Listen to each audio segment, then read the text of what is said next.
खबर यूपी के बलिया से, जहां बुधवार को सलेमपुर लोकसभा क्षेत्र से भाजपा प्रत्याशी व सांसद रविंद्र कुशवाहा के नामांकन सभा में पहुंचे। उत्तर प्रदेश के उप मुख्यमंत्री ब्रिजेश पाठक ने विपक्षी दलों पर जमकर हमला बोला। उन्होंने कहा कि यह लोकसभा का चुनाव अयोध्या में राम मंदिर बनाने वाले राम भक्त और विपक्ष में राम भक्तों पर गोलियां चलाने वालों की बीच की है।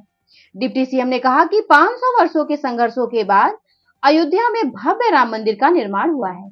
देश में 2004 से 2014 तक कांग्रेस पार्टी ने भ्रष्टाचार और घोटालों से सरकार चलती थी तथा घोटाले में उनकी आधा दर्जन मंत्री जेल गए थे।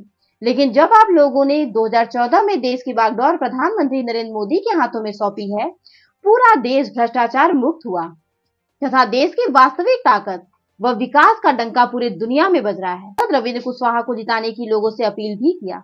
आगे उन्होंने क्या कुछ कहा, देखिए बलिया से अंगद कुमार की रिपोर्ट। वाले कार्यसेवकों पर गोली चलाने वालों के बीच में लड़ाई है, ये मैं आपको कहने के लिए आया।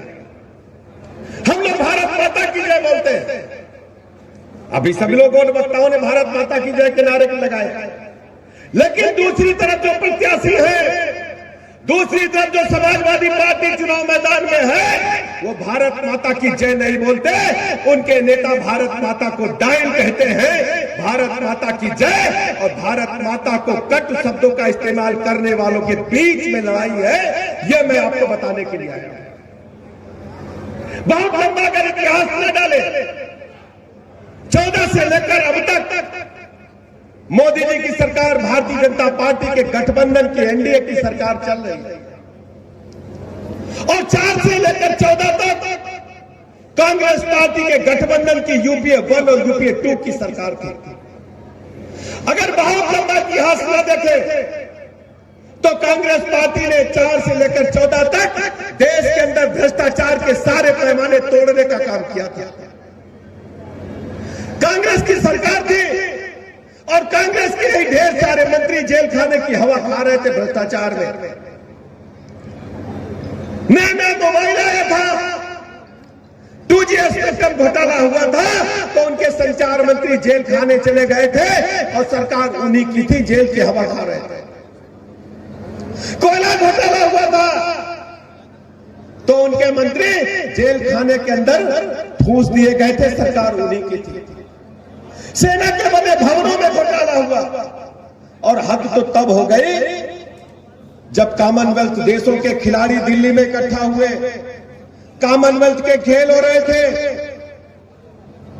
खेलों में भी घोटाला हो गया तो उनके खेल मंत्री जेल के सीटों के पीछे चले गए थे। कांग्रेस पार्टी 4 से 14 तक भ्रष्टाचार के दलदल में डूबी हुई पार्टी थी। पूरी दुनिया में भारत माता की छवि खराब हो रही थी। उस समय भारत के लोगों ने, उत्तर प्रदेश के लोगों ने माननीय प्रधानमंत्री नरेंद्र मोदी जी के हाथों में 14 में बागडोर सौंपने का काम किया था। मोदी जी के सामने 2 चुनौतियां बनी थी। एक तो दुनिया के पैमाने पर भारत की वास्तविक ताकत को रखना था। लोकप्रिय प्रत्याशी आदरणीय रविंद्र कुशवाहा जी प्रचंड बहुमत के साथ जीत रहे हैं। सभी जाति धर्म संप्रदाय के लोग एकजुट होकर के उन्हें अपना आशीर्वाद दे रहे हैं। माननीय मोदी जी की जो गरीब कल्याण योजनाएं हैं उनको जन जन तक पहुंचाने में हमारी सरकार सफल हुई है। लोगों का भरोसा भारतीय जनता पार्टी के प्रति लगातार बढ़ रहा है और विपक्ष के पास कोई मुद्दा नहीं है। समाजवादी पार्टी पूरी तरह से डिरेल्ड है, कंफ्यूज्ड है। जिस ढंग से समाजवादी पार्टी के लोगों ने भगवान राम के अस्तित्व को मानने से इनकार कर दिया। उन्होंने कहा अयोध्या में जब राम का मंदिर बना है वो बेकार है, पाखंडियों का जगह है।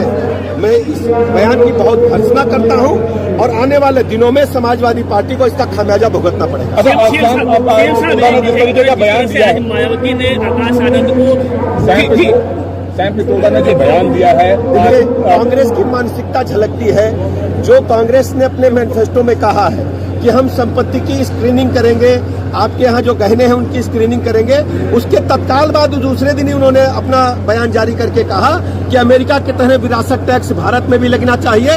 50% आपकी पैतृक संपत्ति जो हमारे पूर्वजों की बाप दादे की संपत्ति है उस पर नजर कांग्रेस गड़ाए है।